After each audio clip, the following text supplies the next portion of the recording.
But what I tell people all the time, this is how we communicate in today's world, okay? This is what we don't want.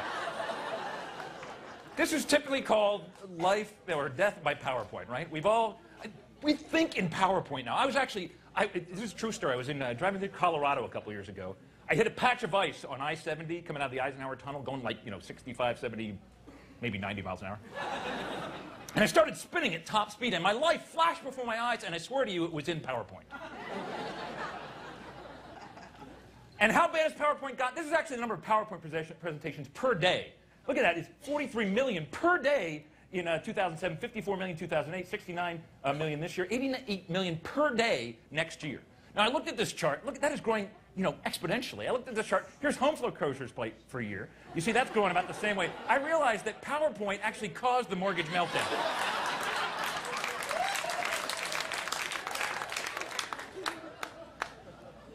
So this is a thing I do called Life After Death by PowerPoint. Basically, don't do these things with PowerPoint. These are the things that people do that drive me nuts. And the only way to show them not to do this is to show them what not to do. So the biggest one I see, the most common PowerPoint thing, number one, people tend to put every word they're going to say on their PowerPoint slide. Although this eliminates the need to memorize your talk, ultimately makes your slides crowded, wordy, and boring. You lose your audience's attention before you even reach the bottom of your first slide.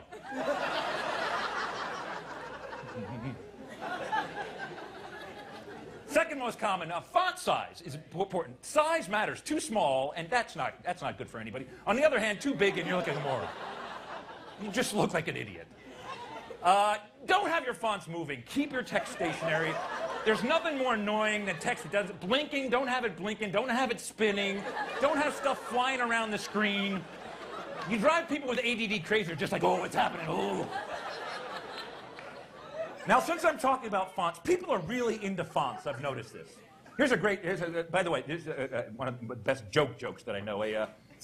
Comic Sans and Helvetica walk into a bar. And ask the bartender for a drink, and the bartender says, sorry, we don't serve your type here. That kills at a font convention, guys. Oh, that's a good one. It's a type. I get it. The font you choose, be very careful. Everybody has their favorite font. The font you choose sends a message about who you are as a person. There's a long list of fonts. We pick one. That reflects our personality. We're sending an unspoken message. So, for example, if you choose Carrier New, it means you're organized and structured, and like to pretend you're still using a typewriter. If you choose Comic Sans, it means you think you're funny. And if you choose Times New Roman, it means you're lazy, apathetic, and unimaginative, and you always use the default.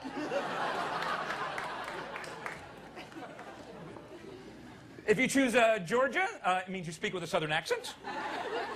If you choose Ariel, it means you like The Little Mermaid. Oh, a lot of Ariel people. If you choose Old English, it means you enjoy malt liquor. Didn't know this. Did you know that? We got a few more. Helvetica, that means you're a mayonnaise lover. That's a stretch. I'll admit that is a stretch.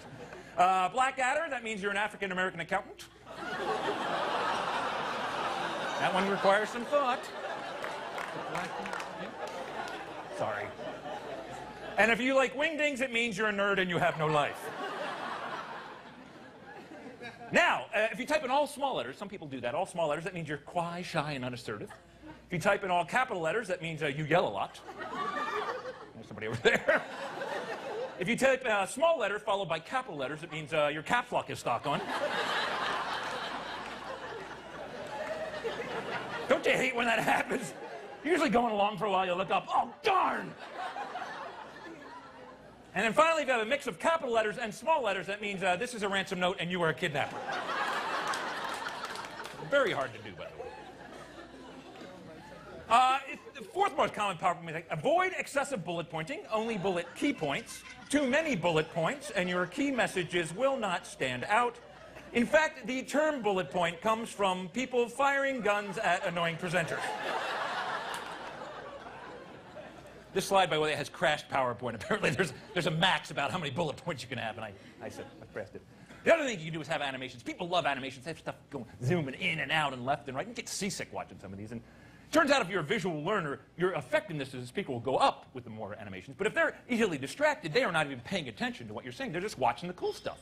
And there's regions to this graph. There's the simple but effective region, the active but confusing, the effective but boring, the active but ineffective, the dull but static region, the busy but useless region over there, the ADD only region there up in the corner, the useful amusing, the stupid confusing, the dull triangle, the hyper triangle, the sleepy square, the dizzying pentagon, and then everything else is just grouped into what's called pointless motion. This one slide, by the way, took me 3.5 weeks to make. It's true. It's how PowerPoint can suck the life out of you. Now, one of the biggest dangers today, and I'm telling you, I hear it more and more every time I hear a conversation, is what I call SAOD, or Severe Acronym Overload Disorder.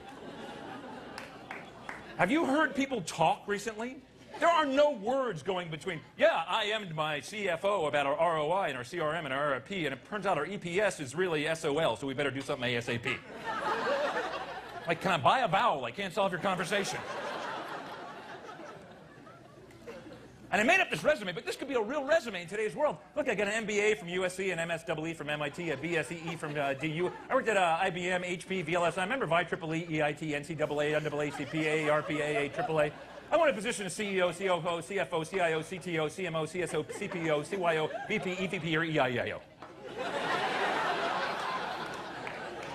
I want to be the EIEIO of a company someday. It's actually my dream. Hi, I'm the EIEIO. Nice to meet you.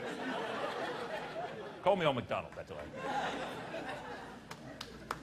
Now, kind of my final point, and this people do all the time, is they'll just have graph after graph just to impress you with their graph prowess. And I chose acronym usage. This is my real-time acronym usage. It pretty much goes up and down. I don't know why you'd need the graph, but you can see pretty much peak there. I'll use some more acronyms later. And there's just a chart that doesn't make any sense to you, but I just want to impress you. Here's an acronym letter distribution. C's, I's, E's, N's, and S's are the most common letters that I use in my acronyms. Here's a pie chart letter distribution. And here's, I have no idea what you'd use that for, but you can generate that automatically in PowerPoint. So I figured what the heck I did. Here's a line graph, the number of line graphs throughout my show. Here's a bar chart, number of bar charts, pretty much goes up and down. Here's a real bar chart. There's beer, wine, martini. That's the kind of bar chart I'm into. Here's a candy bar chart. Here's a salad bar chart, tomatoes, sprouts, spinach, and the different calories of each. Here's a sushi bar chart. This is a probability of illness, depending on what your favorite. There's a lot of detail in my act. Please pay close attention. Here's a bar chart of the number of bars, visits versus age throughout my life. Most people don't take the time to do this, but you can see when I was 17, I had the fake ID, so it was confiscated when I was 19, and my bar usage dropped dramatically. I spend way too long making these charts. When I was 21, I went nearly every day of the year. You can see it was about 342. It's kind of gone down through the years. I plan to drink a lot when I'm 40, a lot when I'm 50, and then retire and drink constantly. That's my plan. Thank you. Here's a spreadsheet of spreadsheets. Getting back to the charts. Here's a spreadsheet of spreads. Butter, margarine, I can't believe it's not butter. Mayonnaise, French onion, cheese whiz, and Patriots +5 over Colts. Every possible spread you could imagine. Here's an org chart of org charts. Here's my main org chart, my sales, marketing, engineering org chart. Here's your reorg chart. Every company should have those. And then this is interesting. This is my actual family org chart. Make one of these. It's important. Steve, our cat, runs our family. If you have a cat, you know that is true. Any animal that goes, hey, I just pooped in there, somebody clean that up. Clearly head of the family. My wife, Laura, reports to Steve. I report to my wife, and the remote control reports to me. That's it. That's my entire region of domain right there. Back to the charts again. Here's a pie chart of chart types, 3D charts, bar charts, pie charts. Here's a pie chart of pies for dessert, lemon, pumpkin, cherry, pecan, apple. Here's a pizza pie chart. Here's your pot pie chart. There's a better pot pie chart. Here's a pie chart with values of pi for the nerds out there. Yeah, 3.14159, 22.7, 3.14, and pi itself. We have a pie chart. I was thinking, why don't we have a cake chart? So there's a cake chart. Why do we leave the cake out? There's a birthday cake chart. There's a wedding cake chart. There's a bundt cake chart, an upside-down cake chart, and then really that's an upside-down cake chart. And all right, I think I've covered all the charts. Any questions at this point?